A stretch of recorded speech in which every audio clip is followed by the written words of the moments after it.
All right. Welcome, friends, family. I'm your host, David Fisher. This is the David Fisher Show. We are here at headquarters, Amherst Fit Body Boot Camp, Amherst, New Hampshire. I am a business owner, and what we do here is we inspire fitness and change lives every single day. So, as I mentioned, I'm an entrepreneur. What I'm doing here in this location. What I wanted to talk a little bit about today was identity. Hopefully, share with you guys a little bit more about my story, why I do this show, what I'm hoping to achieve out of it. As I said, and I typically open up with these mission statements, is just trying to get a little bit better today than yesterday, and that can really be in any aspect of life. So, as I have spent a long period of time trying to figure out who is David Fisher, what makes him tick, it has not really been something that was readily apparent to me. I've thought that at some point in my life it would just materialize, or that I'd have some sort of like epiphany, and have really discovered that a lot through this personal development journey that it's something that I really need to create, that I need to be mindful about. It's not just going to happen just by me waking up every day or, showing up. I think this was one of the lessons that I learned from my father growing up, was you just show up, you do the work, and that somehow makes for a fulfilling life. I don't really believe that to be true. It's much more than just showing up. We see it here at boot camp. Yeah, sure, it is definitely part of the process to show up, but when you show up, you need to really actually put in the effort.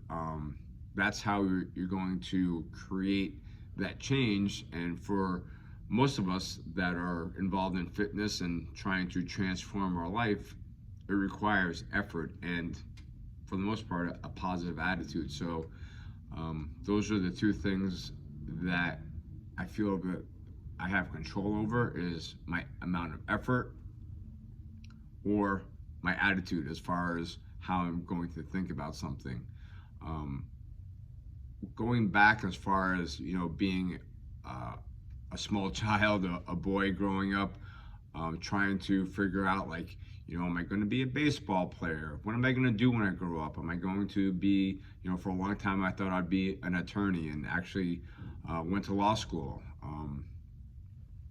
Long story short on that journey in law school, didn't work out. Was something that I had to take a step back from, reevaluate, and choose a different path in life. Discovered that I had a learning disability, which really was never uncovered. So my father, high school guidance counselor, certainly he helped, I guess, me try to figure out like what I was going to be in life. I did lots of testing as far as like, aptitude testing, what things were I had more of a proclivity towards. And as I recall, most of the testing that I did wasn't very specific. Like, there was lots of different things that I could do in life that I had at least however those tests measure capacity to be successful at. So that was always something that growing up was like an important question to answer, as what is it that I want to do with my life? What is my profession? What is my career going to be? And it's changed quite often. As I'm saying at the beginning of this show, being an entrepreneur was not something that I necessarily ever thought that, like, hey, when I grow up, I want to be a business owner. But I certainly was developing a lot of those skill sets really unbeknownst to me, as far as like having a direction as being a business owner one day. Probably the first actual career field that I was pursuing was electrical engineering. yeah, and the reason why was absolutely ridiculous. Now that I think back on it, it was money. It was like, okay, so what is a job that I can do that I can make a lot of money at? And engineers make a lot of money. At least that's what my thought process was on that. I was a good student. I got a very good grades in math, particularly. So I thought that that was going to be a direction for me. Growing up in New York, I had an amazing opportunity to spend part of a summer at Manhattan College. Went down with a buddy of mine. We were living in the dorms. I was a high school student at the time. We got to experience some of the college life. Very neutered, of course. There was going to the different classes, the dining halls, the dorm rooms, things like that. But it was a great experience, and I thought, this is it. This is what I want to do. I'm not sure if I mentioned this before, but my dad was a high school guidance counselor. So he was very much focused on what is my path going to be. So this was all part of really him trying to help guide me as to career paths. So being an engineer made sense. I was going to do a 3-2 program, 3 years, studying one particular subject, 2 years at another, end up with 2 bachelor's degrees. I wanted to go to Syracuse. I had a couple of schools that, I was like, oh my gosh, this would be amazing. Syracuse, always wanted to be an Orange man. USC, there was another school that I thought would be incredible to go to, and Notre Dame. So the process was, I would apply to the schools, put my package together, and I don't know that my dad actually thought that I was going to get accepted to these schools, because of course, I had his support, his encouragement, applying to these schools.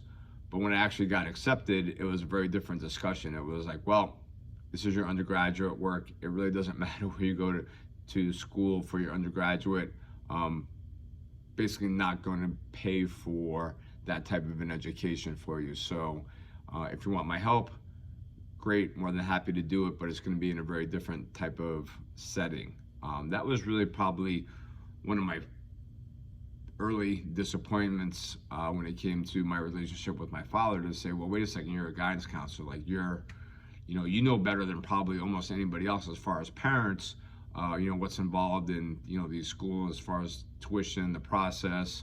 I had applied for financial aid, but of course I had to do that with my parents. Did not work out. In some degree, I had a very fortunate childhood of being never in need of anything like materialistic. We always had a nice house to live in. We always had plenty of food in the cabinets, refrigerator. Always had, new clothes every school year. So that was never an issue as far as I want for me growing up. But now it became almost kind of a hindrance as I was trying to apply for student aid, financial aid, going into undergraduate. So it really ended up creating a pretty big dividing point between me and my father, in terms of trying to figure out, like, what am I going to do after high school? It actually got to the point where I didn't even go to college after I graduated from high school. I was probably like one of maybe 2 kids in my high school graduating class that didn't go on to college immediately after high school. I went to a Catholic high school, so it was, kind of like a college prep. Everybody was preparing. We had lecture style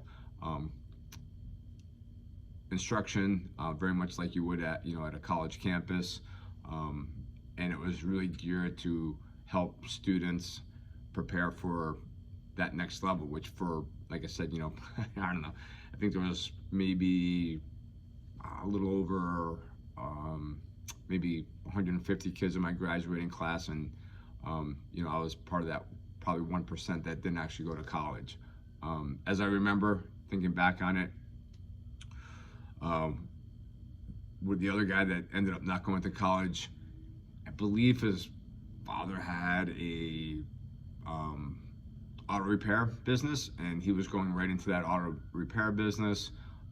He always drove these amazing muscle cars, that he got to work on, and but another story.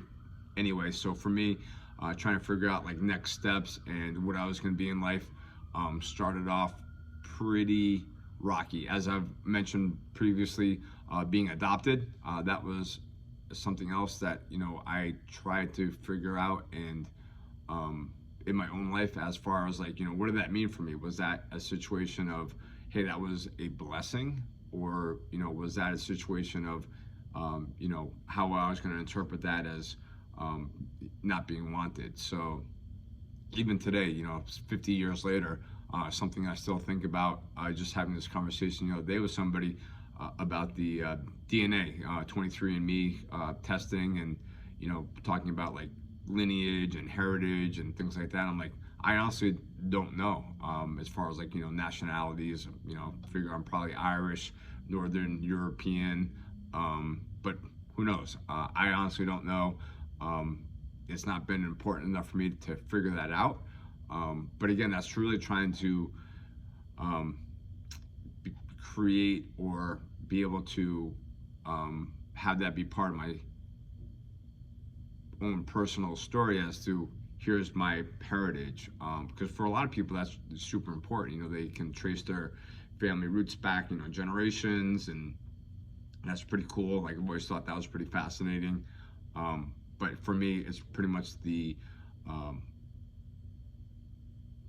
parents that I had grown up with, and trying to figure out like how do I fit into the role that they kind of had assigned for me, and particularly my father, as like, hey, like I was his oldest son. There was a certain expectation of how I was going to behave, how I was going to act, and what I was going to do as far as life choices. So that's kind of how the whole college experience started to unfold for me, as I was trying to figure out like what was going to be next steps. So I actually was kicked out of my house at the age of 18. Had battled, I think I mentioned before, being an addict, somebody in recovery. Alcohol was definitely part of my high school experience, and had gotten to the point where I was really no longer, I guess, invited, as my dad would like to say, to live in the household anymore. So as soon as I had turned 18, I was essentially asked to leave the household, and figure that out. For a while, I was living with a girlfriend. Her parents kind of took me in on their couch, and then for a while, I was living on a friend's couch and just trying to figure out life. My parents had moved out to San Diego at that time. My mom was a diabetic, super sick, 4 heart attacks, 3 strokes, somewhere around that number. Very common growing up for her to be taken away in the middle of the night in an ambulance. It got to the point where my dad would ask the dispatch to not have their lights and siren on, because it would wake me and my sister up, in the middle of the night, and we'd absolutely be, terrified, of course, as to what was going on with our mother. So that was part of my experience as well, growing up, trying to figure out like how much longer I had with my mom. She ended up ultimately passing away, 52 years old.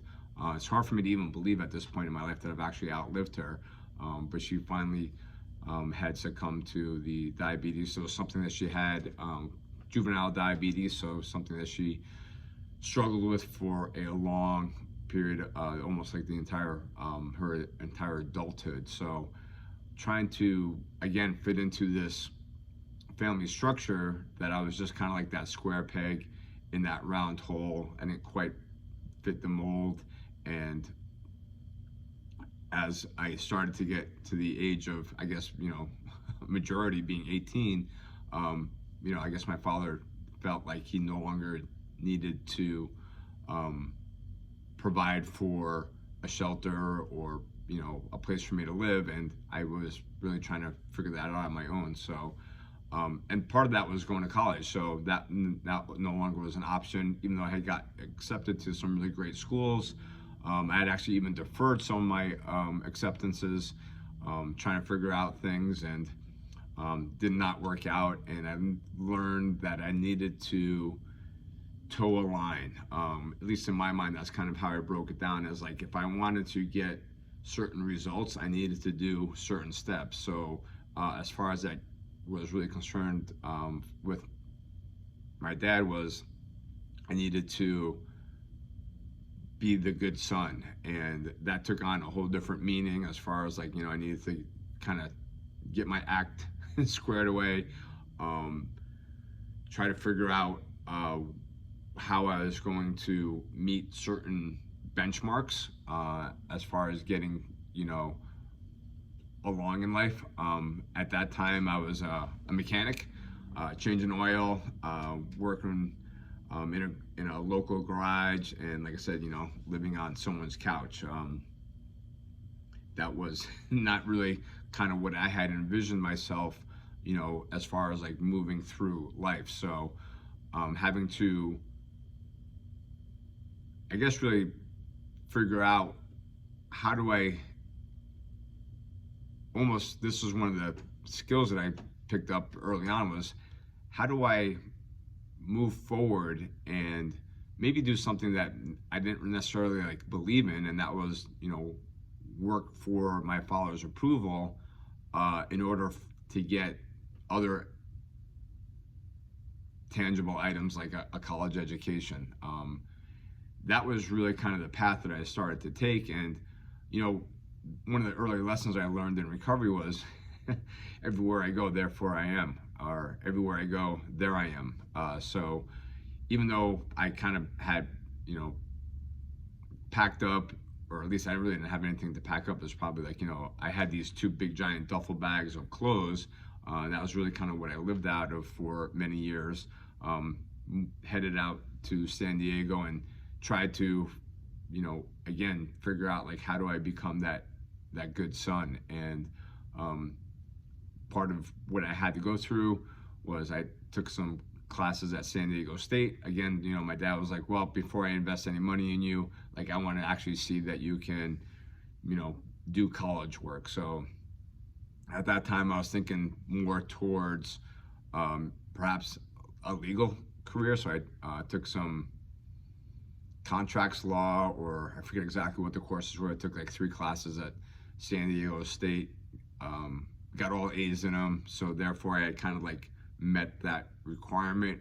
I wasn't really getting in trouble immediately while I was living back at my parents' house in San Diego. So I was able to go back to school, or not really, I was able to actually go to college. And as that was happening, that fall semester, just before I was beginning my freshman year, my mom actually did pass away. And that was a very sad and tragic time in my life. Starting out off as a freshman, trying to again figure out life, knowing that I had certain character flaws, especially when it came to like alcohol, that I needed to just absolutely not have be part of my life. More on that story later, but that was something that I struggled with for really my pretty much my entire college career. Suffice it to say, by senior year, I actually lived on top of the bar. So that really, it's amazing that I actually even graduated from college. Somehow I did, and actually did really well in it, but that whole entire engineering plan fell apart my first semester of freshman year when I nearly failed out. I want to say like I had like a 0.8 average, failed calculus, I got a D in physics. That whole career path was just basically blowing up, and it was trying to figure out like, okay, now what do I do? How do I even stay in college? Like, I got the letter saying like, hey, you are on, academic probation. You will not be invited back unless you essentially can get your GPA up. I don't know, I think it had to be like a 2.0. And I was like, wow, I need to get pretty much like all A's next semester in order for this to happen. Again, like I felt like I was so smart that I was going to be able to, figure this out, and actually did. I went from being on academic promotion to dean's list, was invited back for my sophomore year, got back into the, good graces of my dad to say, hey, look, this is not a bad investment. I'm not a poor investment. I'll figure out college and make it work. I switched to a political science major that kind of seemed to fit with like going to law school later on, and trying to, again, understand really who I was, because I honestly had no idea. I felt like, for the most part, I was a good guy. That later proved to be, an Achilles heel for me.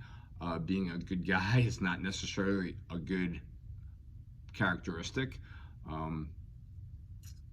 Oh my gosh, I'm trying to think of the name of the author, Robert, No More Mr. Nice Guy. Anyway, it is very much a reality of always trying to people please and always trying to put on this facade of being a good guy, is absolutely, at least for me, a disaster. So I'm still even working on that today.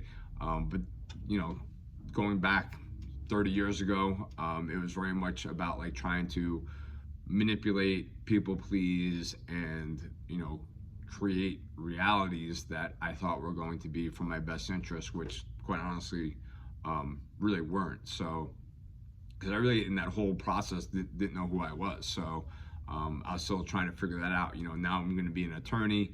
That was something that quickly faded as I was not getting accepted to law school, at least not to the schools that I had applied to.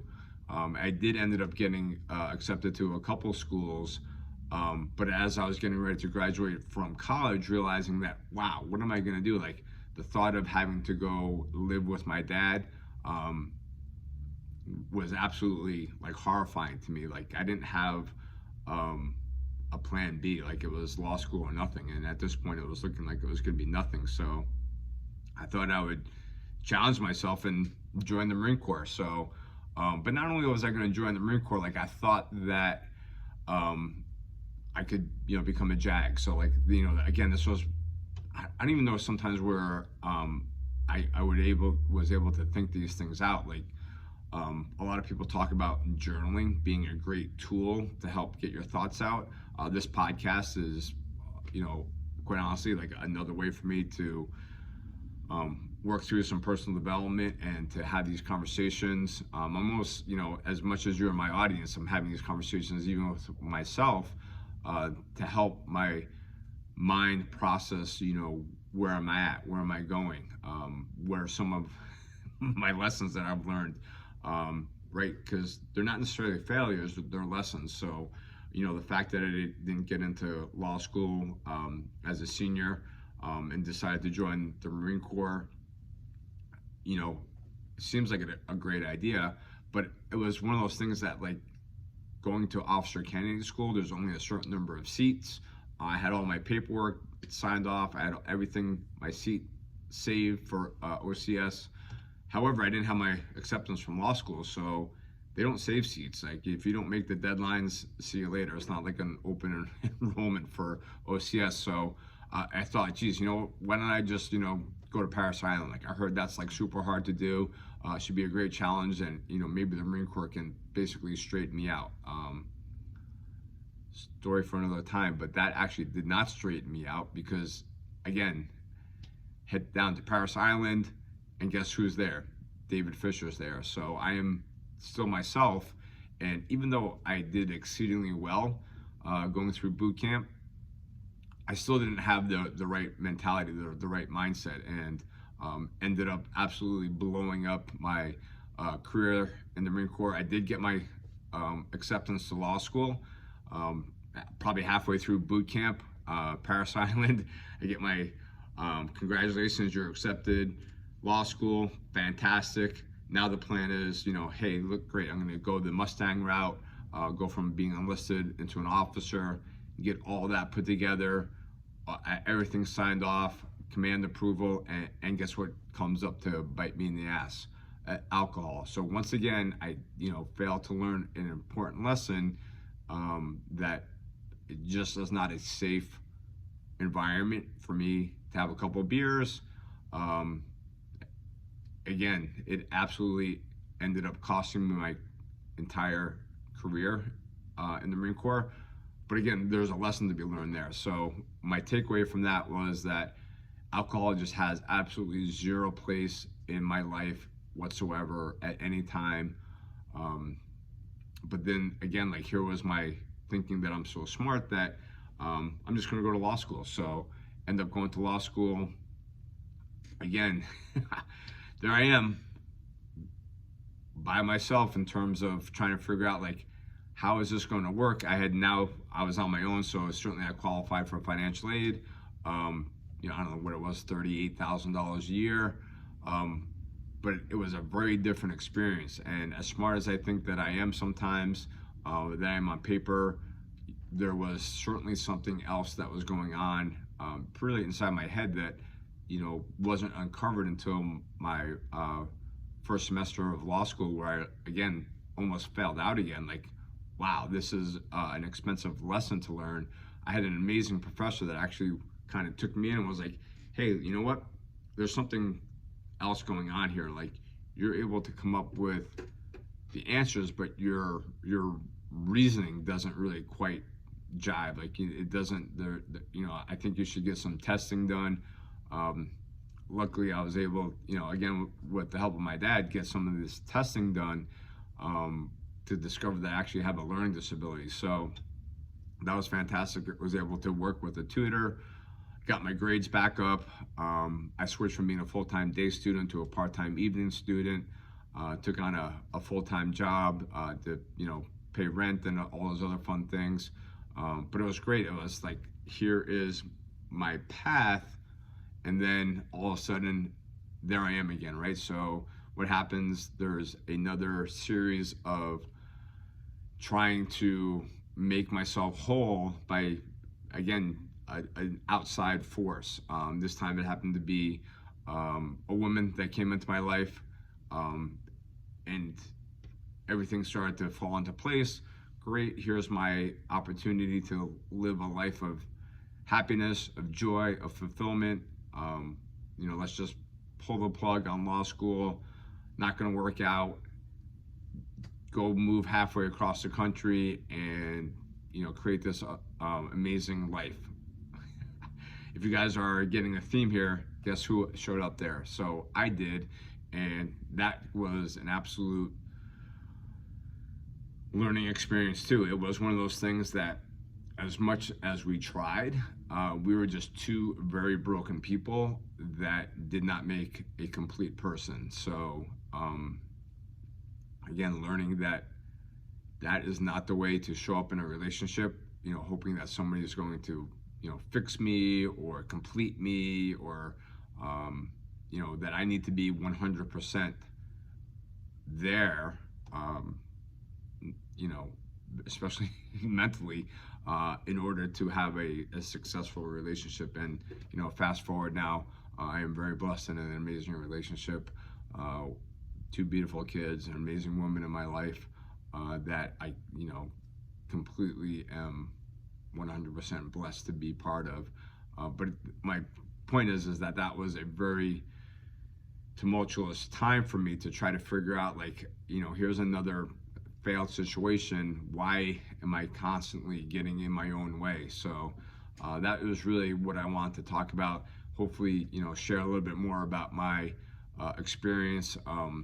Again, not that I'm a subject matter expert. I am in my own life, but certainly not when it comes to advice, or here are the 5 things that you need to do in order to, straighten your life out. That's not what this is about at all.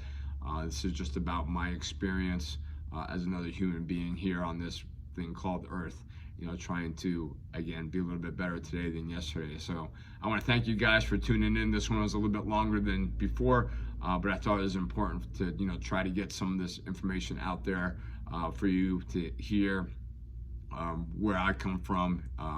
And thank you guys. Much love. Until next time. Peace.